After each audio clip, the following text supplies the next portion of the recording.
8ನೇ ತರಗತಿ ವಿದ್ಯಾರ್ಥಿಗಳಿಗೆ ಮೊದಲನೇ ಅಧ್ಯಾಯವಾದಂತ ದೈಹಿಕ ಶಿಕ್ಷಣದ ಮಹತ್ವದ ಬಗ್ಗೆ ನಾವು ಇವತ್ತು ತಿಳ್ಕೊಳ್ಳೋಣ.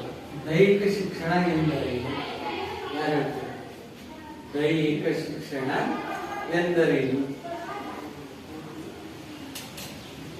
ನಿಮ್ಗೆ ಎಷ್ಟು ಗೊತ್ತಿದೆ ಅಷ್ಟು ಹೇಳ್ರಿ. ಎಷ್ಟು ಗೊತ್ತಿದೆ ಅಷ್ಟು ಹೇಳ್ರಿ. ದೈಹಿಕ ಶಿಕ್ಷಣ ಎಂದರೇನು? 7ನೇ ತರಗತಿಯಲ್ಲಿ ಅದ್ರ ಬಗ್ಗೆ ಬುಕ್ಸ್ ಇತ್ತು, ಕಲ್ತಿದ್ದೀರಿ, ಪಾಠ ಮಾಡಿಲ್ಲ. ಬಹಳ ಸ್ಕೂಲಲ್ಲಿ ಟೀಚರ್ಸ್ ಇಲ್ಲ, ಸೊ ಹೀಗೆ ಪಾಠ ಮಾಡಿಲ್ಲ.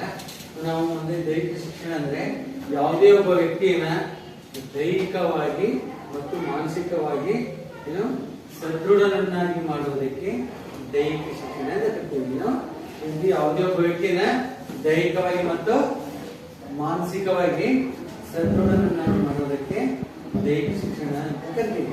ನಾವು ದೈಹಿಕವಾಗಿ ಬಲಿಷ್ಠವಾಗಿದ್ರೆ ಮಾನಸಿಕವಾಗಿ ಕೂಡ ಏನಿರ್ತೀವಿ,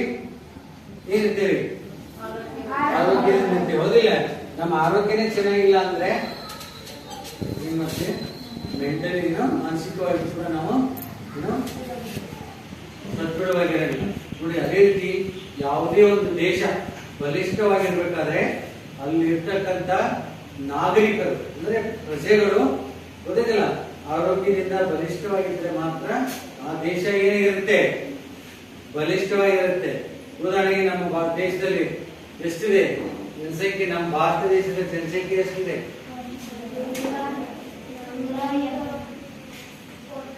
ಎಷ್ಟು ಗೊತ್ತು? ಏನ್ ಗೊತ್ತಿರ್ತದೆ ಹೇಳ್ಬೇಕು.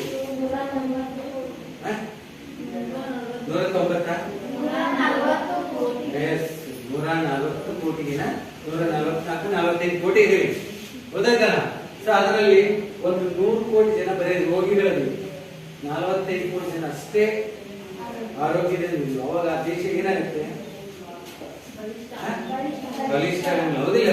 ನೋಡಿ, ನಮ್ಮ ದೇಶದ ಆದಾಯ ಏನಾಗುತ್ತೆ ಅಂದ್ರೆ ನಾವು ಗಳಿಸಿದಂತ ಲಾಭ ಯಾರಿಗೆ ಹೋಗುತ್ತೆ? ಆ ಪೇಷಂಟ್ಗಳಿಗೆ ಹೋಗುತ್ತೆ. 100 ಕೋಟಿ ರೋಗಿಗಳು ಇರ್ತಾರಲ್ಲ, ಸೊ ಅವ್ರಿಗೆ ಖರ್ಚು ಮಾಡ್ಬೇಕಾಗುತ್ತೆ. 45 ಕೋಟಿ ಜನ ದುಡಿಯೋದನ್ನ ಎಷ್ಟು? 100 ಕೋಟಿ ಜನರಿಗೆ ಖರ್ಚು ಮಾಡಬೇಕು. ಅದಕ್ಕೆ ಅದೇ 100 ಕೋಟಿ ಜನ ಆರೋಗ್ಯದಿಂದ ಇದ್ದು 45 ಕೋಟಿ ಜನ ಬರೀ ರೋಗಿಗಳಿದ್ರೆ ನಾವು ಅದನ್ನ ಮೇಂಟೈನ್ ಮಾಡಬೇಕು. ಹೌದಿಲ್ಲ? ಇಲ್ಲಿ ರೋಗಿಗಳ ಸಂಖ್ಯೆನೇ ಜಾಸ್ತಿ, ಆರೋಗ್ಯವಂತ ಜನರ ಸಂಖ್ಯೆ ಕಡಿಮೆ ಆದಾಗ ಏನಾಗುತ್ತೆ? ದೇಶದ ಆರ್ಥಿಕ ವ್ಯವಸ್ಥೆ ಮೇಲೆ ಹೊಡೆತ ಬೀಳುತ್ತದೆ, ಗೊತ್ತಾ? ಸೊ ಹೀಗಾಗಿ ಏನು ಈಗ ಇದರಲ್ಲಿ ಬರ್ತಕ್ಕಂಥ ವಿಷಯ ಏನಪ್ಪಾ ಅಂದ್ರೆ ಶಾಲಾ ಹಂತದಲ್ಲಿ ಪಠ್ಯಕ್ರಮದ ಶೈಕ್ಷಣಿಕ ಅಂಶಗಳು ಮಾನಸಿಕ ಅಭಿವೃದ್ಧಿಯನ್ನು ಸಾಧಿಸುವಲ್ಲಿ ಸಹಕಾರಿಯಾದ. ಅಂದ್ರೆ ನಾವು 8ನೇ ತರಗತಿ ಬಂದಲ್ಲಿ ಕನ್ನಡ ಓದ್ತೀವಿ, ಇಂಗ್ಲಿಷ್, ಹಿಂದಿ, ಓದಿಲ್ಲ, ಗಣಿತ, ವಿಜ್ಞಾನ, ಸಮಾಜ ವಿಜ್ಞಾನ ಇವನ್ನೆಲ್ಲ ಓದೋದ್ರಿಂದ ನಮ್ಮಲ್ಲಿ ಏನ್ ಬೆಳೆಯುತ್ತೆ? ಓದಿಲ್ಲ, ಸಾಕಷ್ಟು ಆ ವಿಷಯಗಳ ಬಗ್ಗೆ ಜ್ಞಾನ ನಮಗೆ ಬೆಳೆಯುತ್ತೆ. ಅದೇ ದೈಹಿಕ ಶಿಕ್ಷಣ ಅಲ್ಲಿ ಭಾಗವಹಿಸುವುದರಿಂದ ಏನ್ ಬೆಳವಣಿಗೆ ಆಗುತ್ತೆ? ದೈಹಿಕ ಶಿಕ್ಷಣದಲ್ಲಿ ಭಾಗವಹಿಸುವುದರಿಂದ ಸೊ ಅದರಲ್ಲಿ ಯಾವುದೋ ಒಂದು ಆಟ ಆಡೋದ್ರಿಂದ ಏನಾಗುತ್ತೆ? ನಮ್ಮ ದೇಹದ ಮೇಲೆ ಸಾಕಷ್ಟು ನಮ್ಮ ದೇಹದ ನರಸ್ನಾಯುಗಳು ಬಲಿಷ್ಠ ಆಗ್ತವೆ, ಹೌದಲ್ಲ? ನಮ್ಮ ಆರೋಗ್ಯ ಸುಧಾರಿಸುತ್ತೆ.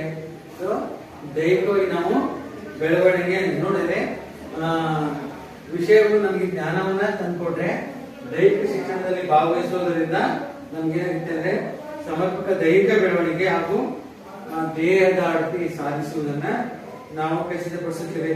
ಈ ದೈಹಿಕ ಶಿಕ್ಷಣವು ಪ್ರಾಥಮಿಕ ಶಾಲಾ ಮಟ್ಟದಿಂದ ಗೊತ್ತಲ್ಲ, ಇವಾಗ ಪ್ರೈಮರಿ ಅಂದ್ರೆ 6ರಿಂದನೇ ನಿಮಗೆ ಪರಿಚಯ ಇದೆ ಬುಕ್ಸ್.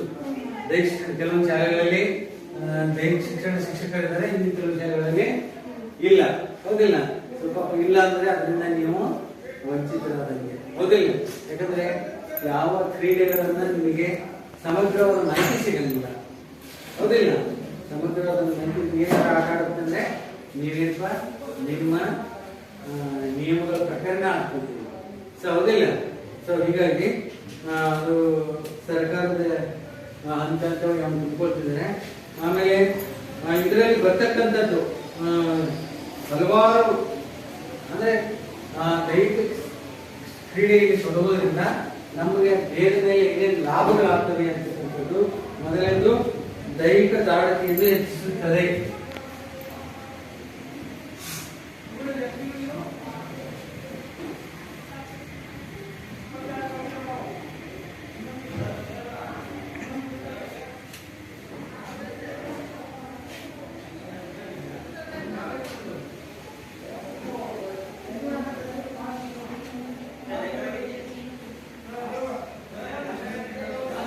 ದೈಹಿಕ ದಾಢ್ಯತೆಯನ್ನು ಹೆಚ್ಚಿಸುತ್ತದೆ ಅಂದ್ರೆ ನಾವು ದೈಹಿಕವಾಗಿ ಪ್ರತಿನಿತ್ಯ ದೈಹಿಕ ಚಟುವಟಿಕೆಯಲ್ಲಿ ಅಥವಾ ಕ್ರೀಡೆಯಲ್ಲಿ ತೊಡಗೋದ್ರಿಂದ ನಾವೇನಂತಂದ್ರೆ ನಮ್ಗೆ ದೈಹಿಕ ದಾಢ್ಯತೆ ಹೆಚ್ಚುತ್ತೆ. ಹೇಗಪ್ಪ ಅಂದ್ರೆ ಕಷ್ಟ ಸಹಿಷ್ಣುತೆ. ಮೊದಲು ಕಷ್ಟ ಸಹಿಷ್ಣುತೆ ಅಂದ್ರೆ ಉದಾಹರಣೆಗೆ 1500 ಮೀಟರ್ ಓಡ್ಬೇಕು ನಾವು.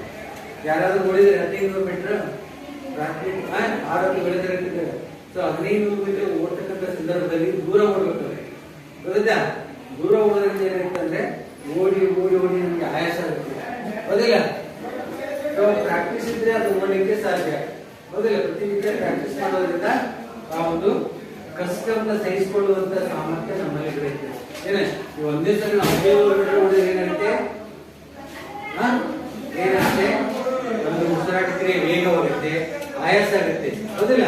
ಅದನ್ನೇ ಪ್ರತಿನಿತ್ಯ ನಾವು ಪ್ರಾಕ್ಟೀಸ್ ಮಾಡ್ತಾ ಇದ್ರೆ ಏನಾಗುತ್ತೆ, ಪ್ರಾಕ್ಟೀಸ್ ಮಾಡಿ ಓಡಿದ್ರೆ ನಮಗೆ ಆಯಾಸ ಆಗೋದಿಲ್ಲ. ಸೊ ಈ ಕಷ್ಟವನ್ನು ಸಹಿಸಿಕೊಳ್ಳುವಂತ ಸಾಮರ್ಥ್ಯ ನಮ್ಮಲ್ಲಿ ಬೆಳೆಯುತ್ತದೆ. ಆಮೇಲೆ ಸ್ನಾಯುಗಳ ಬಲ, ನಮ್ಮ ದೇಹದ ತುಂಬೆಲ್ಲ ಸ್ನಾಯುಗಳಿದ್ದಾವೆ, ಹೌದಿಲ್ಲ? ಸೊ ಅವಕ್ಕೆ ಕೆಲಸ ಕೊಟ್ರೆ ಅವು ಬಲಿಷ್ಠ ಆಗ್ತವೆ. ನಾವು ಕೇಳಿ ಕೆಲಸ ಕೊಡದಿದ್ರೆ ಏನಾಗ್ತದೆ, ಅವು ಕೂಡ ವೀಕ್ ಆಗ್ತವೆ, ಹೌದಿಲ್ಲ? ಸೊ ದೈಹಿಕ ಕ್ರೀಡೆಯಲ್ಲಿ ತೊಡಗೋದ್ರಿಂದ ಸ್ನಾಯುಗಳು ಏನು ಬಲಿಷ್ಠವಾಗ್ತವೆ. ಆಮೇಲೆ ಮೈಮಡಿತ, ನಾವು ಪ್ರತಿನಿತ್ಯ ಕ್ರೀಡೆಯಲ್ಲಿ ತೊಡಗೋದ್ರಿಂದ ದೈಹಿಕ ಚಟುವಟಿಕೆಯಲ್ಲಿ ತೊಡಗೋದ್ರಿಂದ ನಮ್ಮ ಬಾಡಿನ ನಾವು ಹಿಂದಕ್ಕೆ ಬೆಂಡ್ ಮಾಡಬಹುದು, ಹೌದಿಲ್ಲ? ಉದಾಹರಣೆಗೆ ಯೋಗಾಸನ ಮಾಡೋದ್ರಿಂದ ಏನಾಗುತ್ತೆ ಅಂದ್ರೆ ನಾವು ಬಾಡಿನ ನಮ್ಮಲ್ಲಿ ಸ್ಟಾಪ್ ಮೊದಲನೇದಾಗಿ ಕಷ್ಟ ಸಹಿಷ್ಣುತೆ, ಸ್ನಾಯುಗಳ ಬಲ ಅಂದ್ರೆ ನಮ್ಮ ದೇಹದಲ್ಲಿರ್ತಕ್ಕಂಥ ಸ್ನಾಯುಗಳು ಏನಾಗ್ತವೆ, ಪ್ರತಿನಿತ್ಯ ಆಟ ಆಡೋದ್ರಿಂದ ಏನಾಗ್ತವೆ, ಅವು ಬಲಿಷ್ಠ ಆಗ್ತವೆ. ಆಮೇಲೆ ಮೈಮಡಿತ, ಹೌದಿಲ್ಲ? ಈಗ ನೋಡಿ, ಯಾವ್ದಾದ್ರು ಒಂದು ಕ್ರೀಡೆಯಲ್ಲಿ ದೈಹಿಕ ಚಟುವಟಿಕೆಯಲ್ಲಿ ತೊಡಗಿದ್ರೆ ಆ ವ್ಯಕ್ತಿ ಏನಾಗುತ್ತೆ ಅಂದ್ರೆ ಮೈಮಡಿತ ಆಗುತ್ತೆ. ಹಾಗೆ ಈಗ ಯೋಗಾಸನ ಮಾಡ್ತಿರ್ತಾರೆ, ಸೊ ಅವ್ರ ಬಾಡಿ ಎಲ್ಲ ಹಿಂಗೆ ಬೆಂಡ್ ಆಗ್ತಾ ಇರುತ್ತೆ, ಹೌದಿಲ್ಲ?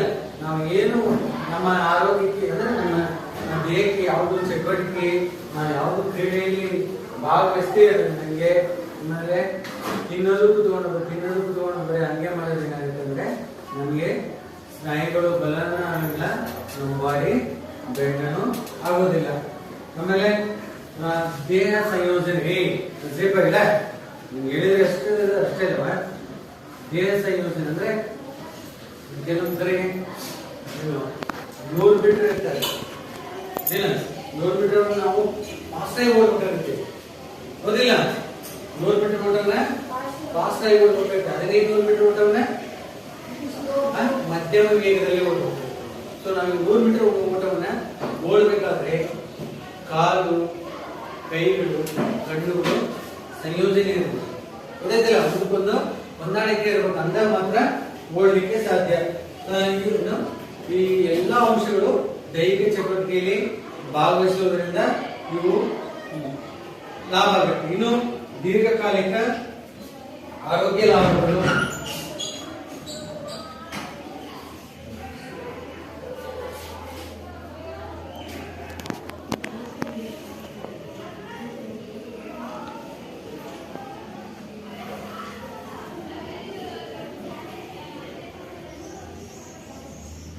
ದೀರ್ಘಕಾಲಿಕ ಆರೋಗ್ಯ ಲಾಭಗಳಂದ್ರೆ ನೋಡಿ, ಒಬ್ಬ ವ್ಯಕ್ತಿ ಯೋಗ, ಧ್ಯಾನ, ಪ್ರಾಣಾಯಾಮ ಮಾಡೋದ್ರಿಂದ ಅವನ ಆಯುಷ್ಯದ ವೃದ್ಧಿ ಮಾಡ್ತಾರೆ. ಉದಾಹರಣೆಗೆ ನೋಡಿ, ಒಂದು ಯಾವ ಪ್ರಾಣಿಯ ಉಸಿರಾಟಕ್ಕೆ ವೇಗವಾಗಿರುತ್ತೋ ಆ ಪ್ರಾಣಿಗೆ ಆಯುಷ್ಯನ ಜಾಸ್ತಿ, ಹೌದಿಲ್ಲ? ಕಡಿಮೆ. ಯಾವ ಪ್ರಾಣಿಯ ಉಸಿರಾಟ ಕ್ರಿಯೆ ನಿಧಾನವಾಗಿರುತ್ತೋ ಆ ಪ್ರಾಣಿಗೆ ಆಯುಷ್ಯ ಹೆಚ್ಚು. ಈ ಉದಾಹರಣೆಗೆ ನಾಯಿ ನೋಡಿ, ಅದು ಉಸಿರಾಟ ಕ್ರಿಯೆ ಹೆಂಗಿರುತ್ತೆ, ಬಹಳ ವೇಗವಾಗಿರುತ್ತೆ, ಬದಲ. ಸೊ ಹೀಗಾಗಿ ಅದರ ಆಯುಷ್ಯ ಎಷ್ಟಪ್ಪ ಅಂದ್ರೆ 18ರಿಂದ 20 ವರ್ಷ ಅಷ್ಟೇ ಬದುಕಬಹುದು. ಬಹಳ ಅಂದ್ರೆ 24 ವರ್ಷದವರೆಗೂ ನಾಯಿ ಬದುಕಬಹುದು, ಗೊತ್ತೈತಲ್ಲ. ಅದೇ ಆಮಿ ನೋಡಿದ್ರೆ ಎಲ್ಲಿರುತ್ತೆ, ನೀರೊಳಗಿರುತ್ತೆ, ಹೌದಿಲ್ಲ. ಸೊ ನೋಡೋದು ನೀವು ಅಬ್ಸರ್ವ್ ಮಾಡಿ, ನೀರೊಳಗಿದ್ದಾಗೆ ಸೊಂಡಿನ ನಿಧಾನಕ್ಕೆ ಹೊರಗಡೆ ಬರುತ್ತೆ, ನಿಧಾನಕ್ಕೆ ಹೊರಗಡೆ ತಗೊಳುತ್ತೆ. ಅಂದ್ರೆ ಅದರ ಉಸಿರಾಟ ಕ್ರಿಯೆ ಬಹಳ ನಿಧಾನವಾಗಿರುತ್ತೆ. ಅದರ ಆಯುಷ್ಯ ಎಷ್ಟಿದೆ ಗೊತ್ತಾ? ಒಂದು ಆಮೆ ಎಷ್ಟು ವರ್ಷ ಬದುಕುತ್ತೆ ಗೊತ್ತಾ? 125 ವರ್ಷ ಬದುಕುತ್ತೆ ಆಮೆ. 120ರಿಂದ 125 ವರ್ಷ ಬದುಕುತ್ತೆ. ಯಾಕಾದ್ರೂ ಅಷ್ಟು ವರ್ಷ ಬದುಕುತ್ತೆ ಅಂದ್ರೆ ಅದರ ಉಸಿರಾಟ ಕ್ರಿಯೆ ನಿಧಾನವಾಗಿರೋದಿಲ್ಲ. ನಾವು ಕೂಡ ಚಾಲೆಂಜ್ ಮಾಡಬಹುದು, 500 ವರ್ಷ ಬದುಕ್ತೀನಿ ಅಂತ ಹೇಳಿ. ಹೇಗೆ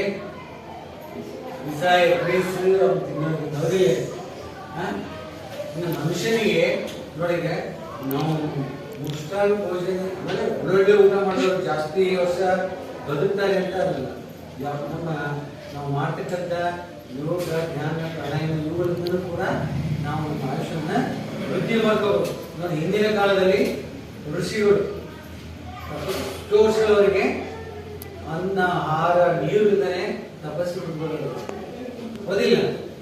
ಆದ್ರೂ ಕೂಡ ಅವ್ರು ಏನ್ ಮಾಡಿದ್ರು, ತಮಗೆ ಅವ್ರು ಬೇಕಾದನ್ನ ಪಡ್ಕೊಂಡು ತಪಸ್ಸನ್ನು ನಿಲ್ಲಿಸ್ತಿದ್ರು, ಓದಿಲ್ಲ. ಸೊ ಹಾಗೆ ಕೂಡ ನಾವು ನಮ್ಮ ಆಯುಷ್ಯವನ್ನು ವೃದ್ಧಿ ಮಾಡ್ತಾರೆ, ಹೆಚ್ಚು ವರ್ಷ ಬದುಕಬೇಕಾದ್ರೆ ನಾವು ಕೂಡ ಪ್ರತಿನಿತ್ಯ ಯೋಗ, ಧ್ಯಾನ, ಪ್ರಾಣಾಯಾಮ ಇವುಗಳನ್ನ ಮಾಡೋದ್ರಿಂದ ಏನಂದ್ರೆ ನಾವು ಕೂಡ 100 ವರ್ಷ ಬದುಕಬಹುದು. ನೋಡಿ, ಪ್ರತಿನಿತ್ಯ ವಿಶೇಷವಾಗಿ ವಿದ್ಯಾರ್ಥಿಗಳು ಗೊತ್ತಿಲ್ಲ ಆಸನ ಮಾಡೋದ್ರಿಂದ, ಉದಾಹರಣೆಗೆ ಶೀರ್ಷಾಸನ ಅಂತ ಬರುತ್ತೆ, ತಲೆ ಕೆಳ ಮಾಡಿ ಕಾಲು ನೇಲೆ ಮಾಡಿರ್ತೀವಿ, ಹೌದಿಲ್ಲ. ಸೊ ಅದು ವಿದ್ಯಾರ್ಥಿಗಳು ಅದರಿಂದ ಬಹಳ ಲಾಭ ಇದೆ. ಯಾಕಂದ್ರೆ ನಮ್ಮ ಶರೀರದಲ್ಲಿ ರಕ್ತ ಯಾವ ಭಾಗದಲ್ಲಿ ಇರುತ್ತೆ? ತಲೆಯಲ್ಲಿ ಇರುತ್ತೆ. ಹೃದಯ ಯಾವ ಭಾಗದಲ್ಲಿ ಇರುತ್ತೆ? ಎಡಭಾಗ, ಹೌದಿಲ್ಲ. ಸೊ ನಮ್ಮ ದೇಹದಲ್ಲಿ ರಕ್ತ ಉತ್ಪಾದನೆ ಆಗೋದಿಲ್ಲ, ಏನ ರಕ್ತ ಉತ್ಪಾದನೆ ಆಗೋದಿಲ್ಲ. ಇಲ್ಲಿಂದನೇ ದೇಹದ ಎಲ್ಲಾ ಭಾಗಗಳಿಗೆ ನರಗಳ ರಕ್ತನಾಳದ ಮೂಲಕ ಹರಿಯುತ್ತೆ. ಅಂತರ KSRTC ಡಿಪೋ ಇದ್ದಂಗಿದೆ. ಏನ ಒಂದ್ ಬಸ್ ಸ್ಟ್ಯಾಂಡ್ ಇಂದ ಬಸ್ಗಳು ಒಂದ್ ಸಿಡಿದು ಹೋಗುತ್ತೆ, ಒಂದ್ ತರ್ಸಕ್ ಹೋಗುತ್ತೆ, ಹೌದಿಲ್ಲ. ಕೆರಡು ಹೋಗುತ್ತೆ. ಹೆಂಗೆ ರೋಡ್ ಇರ್ತಾವಲ್ಲ ಹಂಗೆ ನಮ್ಮ ಶರೀರದೊಳಗೆ ರಕ್ತದ ಏನಿದಾವೆ ಸ್ನಾಯುಗಳು. ಸೊ ಅದರ ಮುಖಾಂತರ ರಕ್ತ ಹೋಗುತ್ತೆ, ಹೌದಿಲ್ಲ. ಈಗ ನಮ್ದು ರಕ್ತ ಇಲ್ಲಿ ಸ್ಟಾಕ್ ಇರುತ್ತೆ, ಕೆಳಗಡೆ ಏನೋ ಸಲೀಸಾಗಿ ಹರಿದೋಗುತ್ತೆ, ಇಲ್ಲಿ ಬರಬೇಕಲ್ಲ ನೆಲದಲ್ಲಿ, ಹೌದಿಲ್ಲ. ಈಗ ಮಿಷಿನ್ ಅಂದ್ರೆ ಬಟನ್ ಒತ್ತಿದ ತಕ್ಷಣ ನೀರು ಎಲ್ಲಿ ಬೇಕಲ್ಲಿ ನಾವು ಗೇರಿಸಬಹುದು, ಹೌದಿಲ್ಲ. ಇದನ್ನೆಲ್ಲ ಬಟನ್ ಒತ್ತಕ್ಕ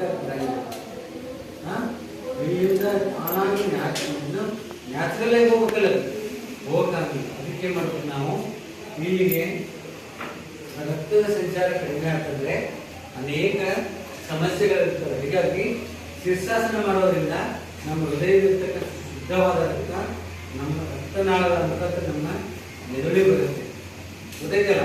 ಸೊ ಮೆದುಳಿಗೆ ಬರೋದ್ರಿಂದ ಏನಂತಂದ್ರೆ ಫ್ರೆಶ್ ಬ್ಲಡ್ ಮೆದುಳಿಗೆ ಬರೋದ್ರಿಂದ ನಿಮ್ಗೆ ಏಕಾಗ್ರತೆ ಬರುತ್ತೆ, ಗೊತ್ತೈತಲ್ಲ. ಮನಸ್ಸು ಚಂಚಲ ಆಗ್ತದೆ. ವಿಶೇಷವಾಗಿ ವಿದ್ಯಾರ್ಥಿಗಳಿಗೆ ಏನ್ ಬೇಕು? ಮೈಂಡ್ ಕಾನ್ಸಂಟ್ರೇಷನ್, ಏಕಾಗ್ರತೆ ಬೇಕು. ಈಗ ನೀವು ನೋಡಿದ ತಕ್ಷಣ ಎಷ್ಟು ಮಕ್ಕಳು ರೀಸೆಂಟ್ ಆಗಿ ಕೂತಿದ್ದಾರೆ, ನಾವು ಹೇಳೋದನ್ನ ಎಷ್ಟು ತಪ್ಪದೆ ಆಲಿಸ್ತಾ ಇದ್ದಾರೆ ಅಂತ ನಿಮ್ಮ ದೇಹದಲ್ಲಿ ಇರುತ್ತೆ. ಮನಸ್ಸು, ಹೌದಿಲ್ಲ, ಮನಸ್ಸು ಇರಂಗಿಲ್ಲ, ಎಲ್ಲರಿಗೂ ಹೋಗಿರುತ್ತೆ, ಹೌದಿಲ್ಲ. ನಿಮ್ ದೇಹ ಮಾತ್ರ ಇಲ್ಲಿರುತ್ತೆ, ಮನಸ್ಸು ಎಲ್ಲೆಲ್ಲೂ ಹೋಗುತ್ತಾ. ಚಂಚಲವಾದ ಮನಸ್ಸನ್ನ ನಾವು ನಿಯಂತ್ರಣದಲ್ಲಿ ತರಬೇಕಂದ್ರೆ ಏನ್ ಮಾಡಬೇಕು? ಶೀರ್ಷಾಸನ ಮಾಡಬೇಕು. ಪ್ರತಿನಿತ್ಯ ಶೀರ್ಷಾಸನ ಮಾಡೋದ್ರಿಂದ ನಮಗೆ ಯಾವ ಕಾಯಿಲೆನೂ ಬರಲ್ಲ. ಆಮೇಲೆ ವಿಶೇಷವಾಗಿ ವಿದ್ಯಾರ್ಥಿಗಳು ನಿಲ್ಲುವಾಗ ನಮ್ಮ ದೇಹದ ಭಾರ ಎರಡೂ ಕಾಲುಗಳ ಮೇಲೆ ಸಮನಾಗಿರ್ಬೇಕು. ಗೊತ್ತಾಯ್ತಾ? ದೇಹದ ಭಾರ ಎರಡೂ ಕಾಲುಗಳ ಮೇಲೆ ಸಮನಾಗಿರ್ಬೇಕು. ಕೆಲವೊಬ್ಬರು ಹಿಂಗ್ ನಿಂತಿರ್ತಾರೆ, ಒಂದೇ ಕಾಲ ಮೇಲೆ ಭಾರ ಇರುತ್ತೆ. ಅವಾಗ ಏನಾಗ್ತಂದ್ರೆ ಈ ಕಾಲು ಸ್ಟ್ರಾಂಗ್ ಆಗುತ್ತೆ, ಈ ಕಾಲ ವೀಕ್ ಆಗುತ್ತೆ. ಗೊತ್ತಾಯ್ತಲ್ಲ? ವಿಶೇಷ ವಿದ್ಯಾರ್ಥಿಗಳು ನಿಂತ್ಕೊಳ್ಳುವಾಗ, ಸೊ ನಿಲ್ಲುವಾಗ ನಮ್ಮ ದೇಹದ ಭಾರ ಎರಡೂ ಕಾಲುಗಳ ಮೇಲೆ ಸಮನಾಗಿರ್ಬೇಕು. ನೀವು ಕೂತ್ಕೊಳ್ಳುವಾಗ ಕೂಡ ಹೋಮ್ವರ್ಕ್ ಮಾಡ್ತಾ ಇರ್ತೀರ, ಗೊತ್ತಾಯ್ತಲ್ಲ? ಈಗೆಲ್ಲ ಬೈಕ್ ಬೀಳ್ತಾ ಇರ್ತೀರ ಅಲ್ಲ, ಬೈಕ್ ಬರೋದ್ರಿಂದ ಅಂತಂದ್ರೆ ಬೆನ್ನು ಮೂಳೆ ಬೆಂಡ್ ಆಗುತ್ತೆ. ಇದು ಗೋಡೆವರೆಗೆ ನೇರವಾಗಿ ತಗೊಂಡ್ಬರ್ರಿ, 10 ನಿಮಿಷ ಬರೀರಿ, ಗೊತ್ತಿಲ್ಲ ನೇರವಾಗಿ ತಗೊಂಡ್ಬರಬೇಕು. ಆಮೇಲೆ ಊಟ ಮಾಡ್ತಕ್ಕಂಥ ಸಂದರ್ಭದಲ್ಲಿ ಹೌದಿಲ್ಲ, ಊಟನ ಏನ್ ಮಾಡ್ಬೇಕು?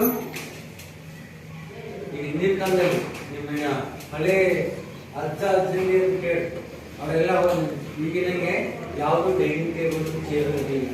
ಅವರೆಲ್ಲ ಚಕ್ರ ಮುಖ ಹಾಕೊಂಡು ಏನಮ್ಮ ಮನೆ ಅಂತ ಇರೋ ಉತ್ತದ ಮನೆ, ಕಟ್ಟಿಗೆ ಸಣ್ಣ ಸಣ್ಣ ಮನೆ ಇರ್ತಾವ ನೋಡ್ರಿ, ಮನೆಯೊಳಗೆ ಇರ್ತಾವಲ್ಲ, ಅದ್ರ ಮೇಲೆ ಕುತ್ಕೊಂಡು ನೋಡಿ. ಈಗ ಚಕ್ರ ಮುಖ ಹಾಕೊಂಡು ಕುತ್ಕೊಂಡು ಊಟ ಮಾಡೋದ್ರಿಂದ ಏನಾಯ್ತಂದ್ರೆ ನಮ್ಮ ಮಂಡಿಯಲ್ಲಿರ್ತಕ್ಕಂಥ ಕೊಬ್ಬಿನ ಅಂಶ, ತೊಡೆಯಲ್ಲಿರ್ತಕ್ಕಂಥ ಕೊಬ್ಬಿನ ಅಂಶ ಏನಾಗುತ್ತಂದ್ರೆ ಕರಗುತ್ತೆ. ಗೊತ್ತಲ್ಲ? ಯಾರು ಡೈನಿಂಗ್ ಟೇಬಲ್ ಅನ್ನ ಯೂಸ್ ಮಾಡ್ತೀರಿ ಅವ್ರಿಗೆ ಬೇಗ BP ಶುಗರ್ ಎಲ್ಲ ಬರ್ತದೆ. ಗೊತ್ತಲ್ಲ?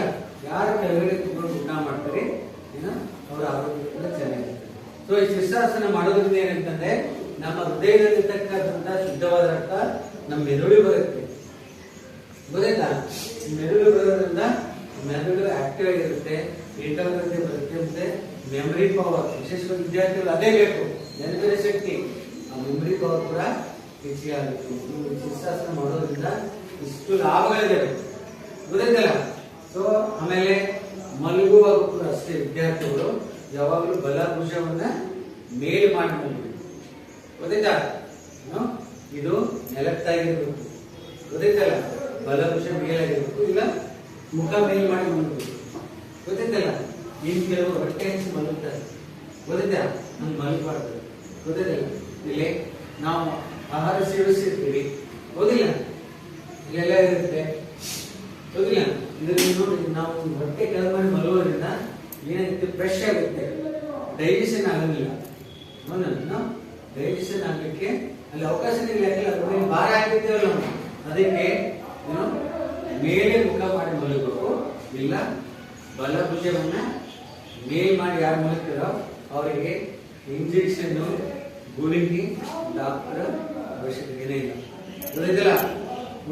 ಬಲಭುಜನ ಮೇಲ್ ಮಾಡೇ ಮಲಗಬೇಕು ಪ್ರತಿನಿತ್ಯ, ಅಂದ್ರೆ ಆರೋಗ್ಯಕ್ಕೆ ಒಳ್ಳೆಯದು.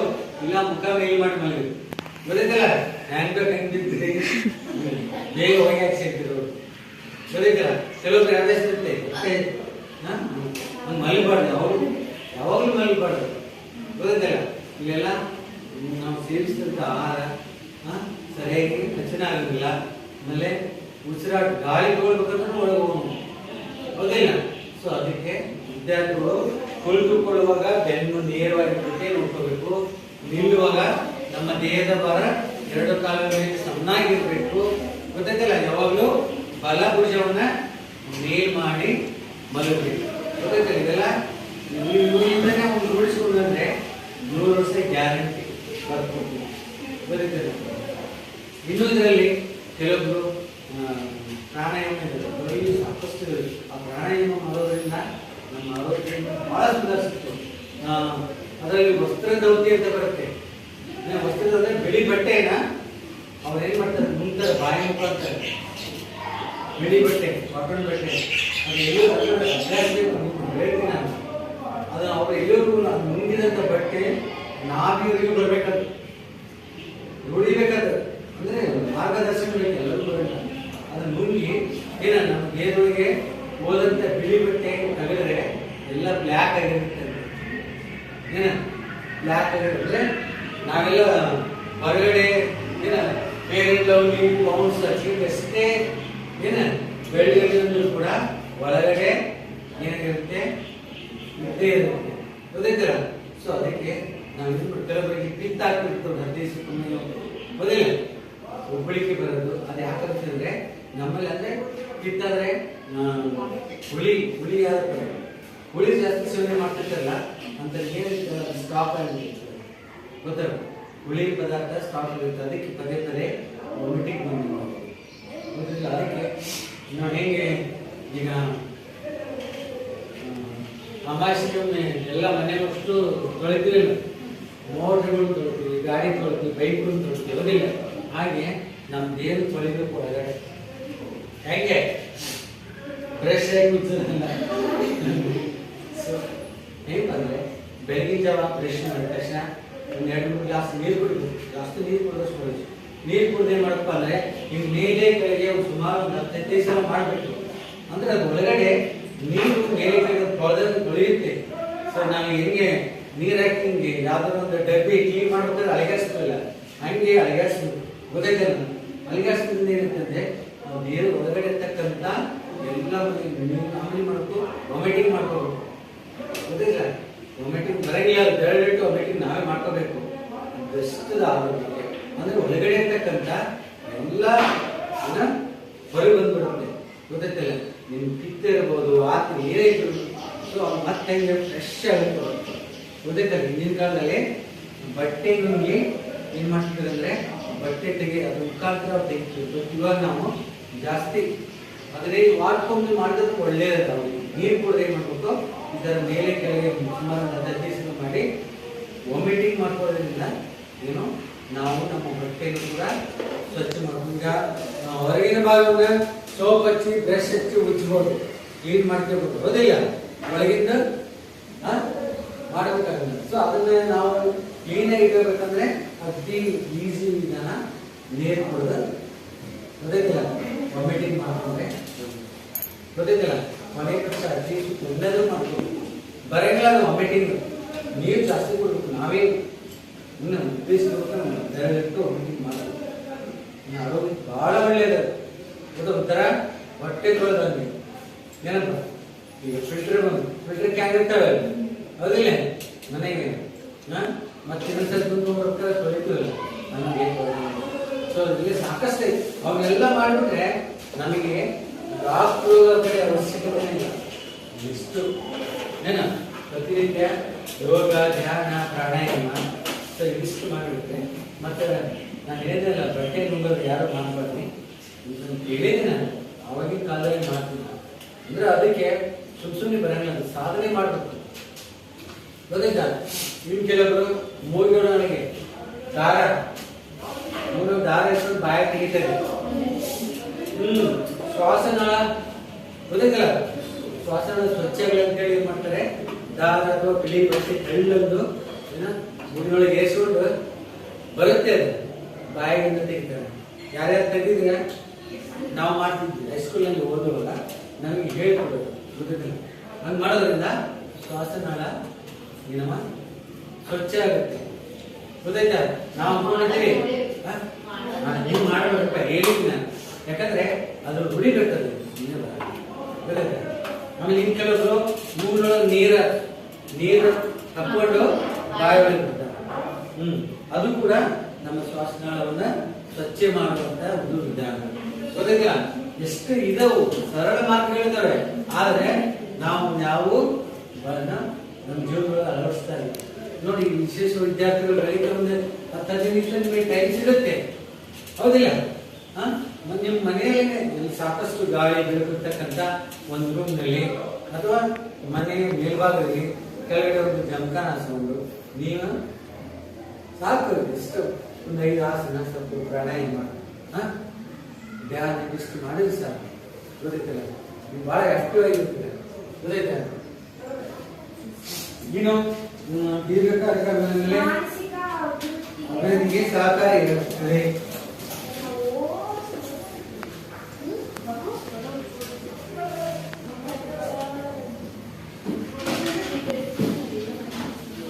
ಮಾನಸಿಕ ಅಭಿವೃದ್ಧಿ ಏನಿಲ್ಲ. ಸೊ ದೈಹಿಕ ಶಿಕ್ಷಣದಲ್ಲಿ ಲಭ್ಯವಾಗುವ ಅನುಭವಗಳು ವಿದ್ಯಾರ್ಥಿಗಳ ಮಾನಸಿಕ ಅಭಿವೃದ್ಧಿಗೆ ಪೂರಕವಾಗಿವೆ. ಏನು ಈ ಒಂದು ಕ್ರೀಡೆ ದೈಹಿಕ ಶಿಕ್ಷಣದಲ್ಲಿ ಆಗ್ತಕ್ಕಂಥ ಅನುಭವಗಳು ವಿದ್ಯಾರ್ಥಿಗಳಿಗೆ ವಿಶೇಷ ಮಾನಸಿಕ ಅಭಿವೃದ್ಧಿಗೆ ಪೂರಕವಾಗಿ. ಹೇಗೆಂದ್ರೆ ಕ್ರೀಡೆಗಳು, ಆಟೋಟಗಳು ಮತ್ತು ಇತರೆ ಚಟುವಟಿಕೆಗಳು ಉದ್ವೇಗ, ಖಿನ್ನತೆಗಳಿರ್ತವೆ. ಉದಾಹರಣೆಗೆ ಕ್ರೀಡೆ ಆಟ ಆಡ್ತಿರ್ತೀವಿ. ಸೊ ಉದಾಹರಣೆಗೆ ನಾವು ಕಬಡ್ಡಿ ಮ್ಯಾಚ್ ನಡೆದಿರುತ್ತೆ, ನಮ್ಮ ಶಾಲೆ ಇನ್ನೊಂದು ಶಾಲೆ ಮಧ್ಯೆ, ಹೌದಿಲ್ಲ? ಆ ಸಂದರ್ಭದಲ್ಲಿ ಒಬ್ರು ಏನೋ ಮಾತಾಡ್ತಿರ್ತಾರೆ, ಸಿಟ್ಟು ಬಂದಿರುತ್ತೆ, ಹೌದಿಲ್ಲ? ಈಗ ಎದುರಾಳಿ ತಂಡದವ್ರು ಏನಾದರೂ ನಮ್ಮ ತಂಡದ ಆಟಗಾರರಿಗೆ ಏನಾದ್ರು ಅಂದ್ರೆ ಸಿಟ್ಟು ಬರುತ್ತಿಲ್ಲ. ಸೊ ಅವಾಗ ಏನಾಗುತ್ತೆ, ಟೆನ್ಷನ್ ಆಗುತ್ತೆ, ಹೌದಿಲ್ಲ? ಉದ್ವೇಗ. ಕೆಲವೊಬ್ಬರಿಗೆ ರೂಢಿ ಇರುತ್ತೆ, ಬೇಗ ಸಿಟ್ಟಿ ಬರ್ತಾರೆ, ಸಣ್ಣ ಸಣ್ಣ ವಿಷಯಕ್ಕೂ ಕೂಡ ಏನ್ ಮಾಡ್ತಾರೆ, ಅವರು ಸಿಟ್ಟು ಮಾಡ್ಕೊಳ್ತಾರೆ. ಸೊ ಅದನ್ನ ನಾವು ಕಂಟ್ರೋಲ್ ತರಬೇಕಂದ್ರೆ ನಾವು ದೈಹಿಕ ಅಥವಾ ಚಟುವಟಿಕೆ ಅಥವಾ ಯಾವ್ದಾದ್ರು ಕ್ರೀಡೆಯಲ್ಲಿ ಭಾಗವಹಿಸೋದ್ರಿಂದ ಅವುಗಳನ್ನ ನಾವು ನಿಯಂತ್ರಣದಲ್ಲಿ ಇಡಬಹುದು. ಮತ್ತು ಖಿನ್ನತೆಗಳು, ಮಾನಸಿಕ ಖಿನ್ನತೆ. ಕೆಲವೊಬ್ರು ಎಲ್ಲಿ ಯಾರ ಜೊತೆಗೂ ಬೆರೆಯಂಗಿಲ್ಲ, ಸುಮ್ಮನೆ ಕುಂತು ಬಿಟ್ಟಿದ್ರು, ಮಾನಸಿಕ ಖಿನ್ನತೆ. ಅವನಷ್ಟಕ್ಕೆ ಅವನಿಗೆ ಕೊರಗ್ತಿರ್ತಾನೆ, ಗೊತ್ತಾಯ್ತಲ್ಲ? ಸೊ ಅಂತವನ್ನ ನಾವು ಯಾವ್ದಾದ್ರು ಖೋಖೋ, ಕಬಡ್ಡಿ, ವಾಲಿಬಾಲ್ ಯಾವ್ದಾದ್ರು ಒಂದು ಕ್ರೀಡೆಯಲ್ಲಿ ಅವನು ಭಾಗವಹಿಸಿದ್ರೆ ಅವನ ಮಾನಸಿಕ ಖಿನ್ನತೆ ಅವನಲ್ಲಿ ಏನಾಗುತ್ತೆ, ಹೋಗಿ ಸೊ ಅವನು ಒಬ್ಬ ಒಳ್ಳೆಯ ವಿದ್ಯಾರ್ಥಿ ಆಗ್ತಾನೆ. ಆಮೇಲೆ ಇವನ್ನೆಲ್ಲವುಗಳನ್ನ ದೂರವಾಡಲಿಕ್ಕೆ ಅತ್ಯಂತ ಸಹಕಾರಿ ಮತ್ತು ದೈಹಿಕ ಶಿಕ್ಷಣ ಕಾರ್ಯಕ್ರಮದಲ್ಲಿ ಭಾಗವಹಿಸುವುದರಿಂದ ಮಾನಸಿಕ ಸುಸ್ಥಿತಿಯನ್ನು ಕಾಪಾಡಿಕೊಳ್ಳುವುದು ಸುಲಭ. ದೈಹಿಕ ಕ್ರೀಡೆಯಲ್ಲಿ ಭಾಗವಹಿಸುವುದರಿಂದ ನಮ್ಮ ಮಾನಸಿಕ ಸ್ಥಿತಿಯನ್ನ ನಾವು ಏನ್ ಮಾಡುದು, ಉತ್ತಮ ರೀತಿಯಲ್ಲಿ ಕಾಪಾಡಿಕೊಳ್ಳಬಹುದು. ಇನ್ನು ಬೌದ್ಧಿಕ ಬೆಳವಣಿಗೆ ಪೂರಕವಾಗುತ್ತದೆ.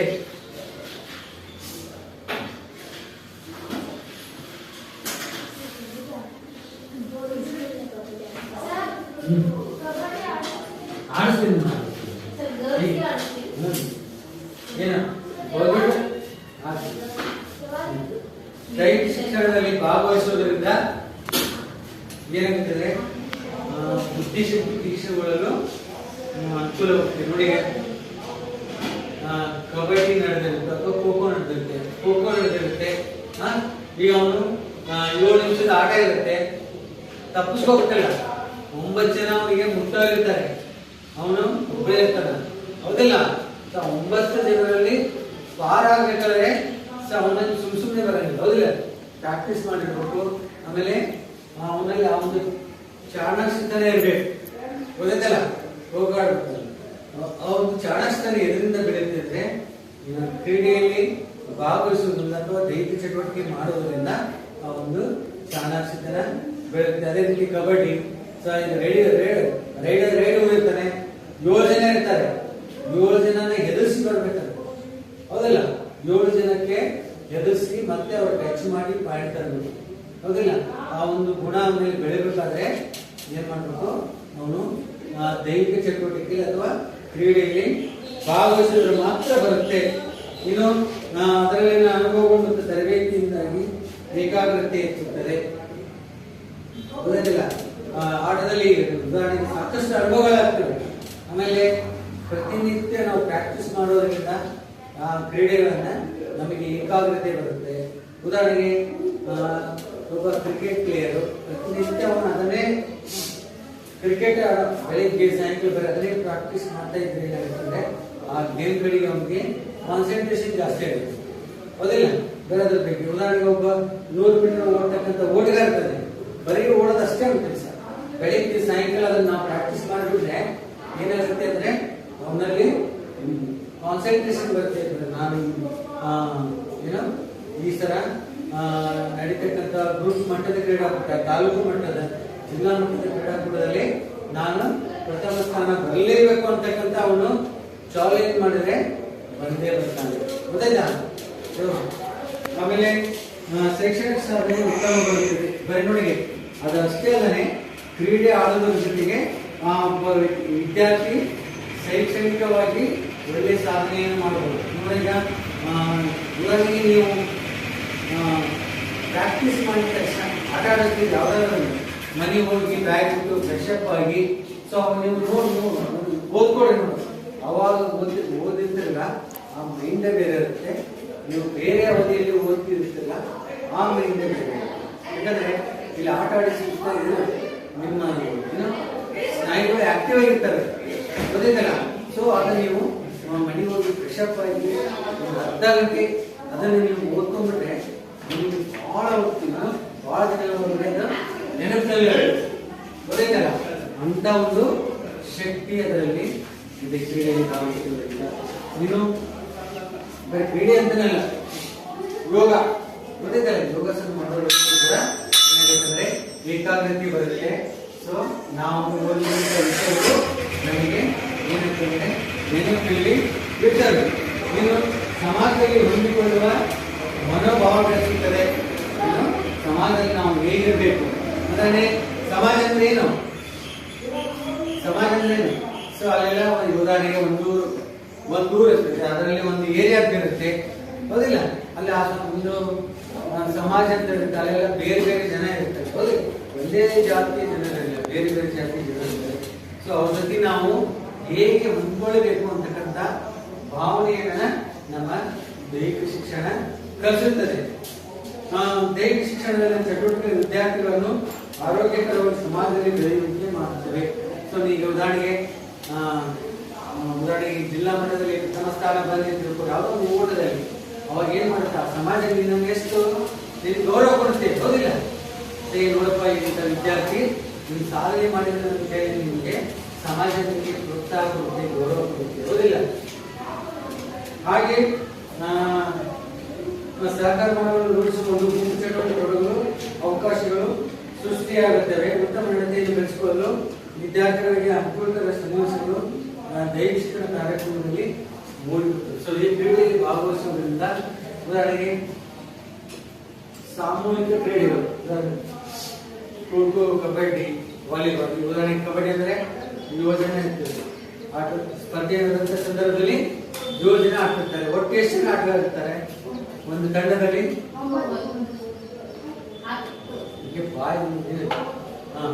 ಸೊ ಒಟ್ಟು ಒಂದು ತಂಡದಲ್ಲಿ ಏನು ಸ್ಪರ್ಧೆ ನಡೆದ ಹಾಗೆ 7 ಜನ ಇರ್ತಾರೆ. ಸಬ್ಸ್ಟಿಟ್ಯೂಟ್ ಅಂದ್ರೆ ಎಕ್ಸ್ಟ್ರಾ ಇರ್ತಿರ್ಲಿಲ್ಲ, ಎಕ್ಸ್ಟ್ರಾ ಆಗ್ಬಾರ್ದು. ಸೊ ಸ್ಪರ್ಧೆ ನಡೆದಾಗ 7 ಜನ ಒಳಗಡೆ ಇರ್ತಾರೆ. ಕೋರ್ಟ್ ಒಳಗಡೆ 5 ಜನ ಇವರು ಬದಲಿ ಆಟಗಾರರು ಅನ್ಬೇಕು, ಅಥವಾ ಸಬ್ಸ್ಟಿಟ್ಯೂಟ್ ಪ್ಲೇಯರ್. ಏನನ್ಬೇಕು? ಸಬ್ಸ್ಟಿಟ್ಯೂಟ್ ಪ್ಲೇಯರ್ ಅಂತ, ಅಥವಾ ಬದಲಿ ಆಟ. ಒಟ್ಟು 7+5 ಎಷ್ಟು ಜನ ಆಗ್ತದೆ? 12 ಜನ ಆಗ್ತದೆ. ಎಕ್ಸ್ಟ್ರಾ ಪ್ಲೇಯರ್ ಅನ್ಬಾರ್ದು, ಗೊತ್ತಿಲ್ಲ? ಈಗ 5 ಜನ ಏನಿರ್ತಾರೆ ಹೊರಗೆ, ಯಾವ ಎಕ್ಸ್ಟ್ರಾ ಪ್ಲೇಯರ್ ಇರ್ತಿರ್ತಾರೆ ಅನ್ಬಾರ್ದು. ಅವರಿಗೆ ಒಂಥರ ಗೌರವ ತೋರಿಸ್ತೇನೆ ಅವರಿಗೆ ಹೊರಗಡೆ. ಏನಪ್ಪ ಅವ್ರು ಯಾರಿಲ್ಲ ಯಾಕೆ ಇಲ್ಲ ಅಂತ ಹೇಳಿದ್ರೆ, ಅದಕ್ಕೋಸ್ಕರ ಅವ್ರಿಗೆ ಏನು ಕರೀತೀವಿ ನಾವು ಸಬ್ಸ್ಟಿಟ್ಯೂಟ್ ಪ್ಲೇಯರ್ ಅನ್ಬೇಕು, ಅಥವಾ ಕನ್ನಡದಲ್ಲಿ ಕರೆದರೆ ಬದಲಿ ಆಟಗಾರ ಅಂತ ಕರಿಬೇಕು. ಸೊ ಹೀಗೆ ಇಲ್ಲಿ 7 ಜನ ಏನು ಇರ್ತಾರಲ್ಲ, ಸೊ ಅವರಲ್ಲಿ ಅವರು ಕಬಡ್ಡಿ ಎಲ್ಲರೂ ಸಾಮೂಹಿಕವಾಗಿ ಆಡಿದರೆ, ಪ್ರಯತ್ನ ಮಾಡಿದ್ರೆ ಆ ಟೀಮ್ ಗೆಲ್ಲಲಿಕ್ಕೆ ಸಾಧ್ಯ, ಹೌದಿಲ್ಲ? ಬರೀ ಒಬ್ಬನೇ ಆಡಿದರೆ ಗೆಲ್ಲಲಿಕ್ಕೆ ಸಾಧ್ಯ ಇಲ್ಲ. ಸೊ ಹೀಗೆ ಸಾಮೂಹಿಕವಾಗಿ ಏನು ಅವರಲ್ಲಿ ಸಾಕಷ್ಟು ನಡವಳಿಕೆ ಬದಲಾವಣೆ ತಕ್ಕಂತ ಕ್ಷೇತ್ರ ಯಾವುದಂದ್ರೆ ದೈಹಿಕ ಶಿಕ್ಷಣ. ಇನ್ನು ಆರೋಗ್ಯಕರ ಕ್ರಿಯಾಶೀಲ ಮತ್ತು ಶಿಸ್ತುಬದ್ಧ ಜೀವನ ಶೈಲಿಗೆ ಮಾರ್ಗದರ್ಶನ. ಆರೋಗ್ಯಕರ ಅಂದ್ರೆ ನಾವು ಪ್ರತಿನಿತ್ಯ ನಾವು ಯಾವ್ದಾದ್ರು ಒಂದು ಆಟ ಆಡ್ತಾ ಇದ್ರೆ, ಯೋಗ, ಧ್ಯಾನ, ಪ್ರಾಣಾಯಾಮ ಮಾಡ್ತಿದ್ರೆ ನಮ್ಮ ಆರೋಗ್ಯ ಚೆನ್ನಾಗಿರುತ್ತೆ, ಹೀಗಾಗಿ ನಾವು ಆರೋಗ್ಯದಿಂದ ಇರ್ಬೋದು. ಆಮೇಲೆ ಕ್ರಿಯಾಶೀಲ ಅಂದ್ರೆ ಆಕ್ಟಿವ್ ಆಗಿರುತ್ತೆ. ನೋಡಿ, ಯಾವುದೇ ಒಬ್ಬ ಕ್ರೀಡಾಪಟು ನೋಡಿ ಅವ್ರು ಎಷ್ಟು ಆಕ್ಟಿವ್ ಆಗಿರ್ತಾರೆ, ಹೌದಿಲ್ಲ? ಕ್ರೀಡಾಪಟುಗಳು ನೀವು ಯಾವುದು ಚಟುವಟಿಕೆಯಲ್ಲಿ ಭಾಗವಹಿಸಿಲ್ಲ ಅಂದ್ರೆ ಅದೇನಂತರ ಕೇಳಿ ಒಂದು ಹೆಣೆ, ಹೌದಿಲ್ಲ? ಸತ್ ಹೇಳ ಅಂತಾರೆ ಹಂಗೆ. ಸೊ ಹಾಗೆ ನೀವು ಯಾವ್ದಾದ್ರು ಒಂದು ಚಟುವಟಿಕೆಯಲ್ಲಿ ತೊಡಗುವುದರಿಂದ ಏನಂತೀರಿ, ಆಕ್ಟಿವ್ ಆಗಿರ್ತೀರಿ.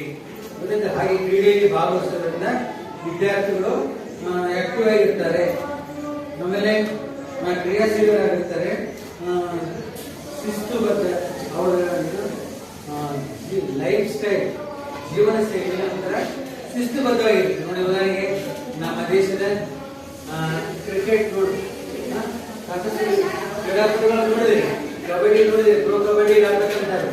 ಅವೆಲ್ಲ ಹೆಂಗಿರ್ತಾರೆ, ಯಾರಾದ್ರೂ ಗಲಾಟೆ ಮಾಡ್ಕೊಂಡು ಅವ್ರು ನೋಡಿ ನಾವು ಇನ್ನೊಬ್ರು ಕಲಿಬೇಕು. ಅವರು ಹಾಗೆ ಅವ್ರ ಗುಣವನ್ನ ರೂಢಿಸ್ಕೊಳ್ತಾರೆ. ಎಷ್ಟು ನಿಮಿಷ? ಸರ್ 27.16. ಕಟ್ ಮಾಡಿ.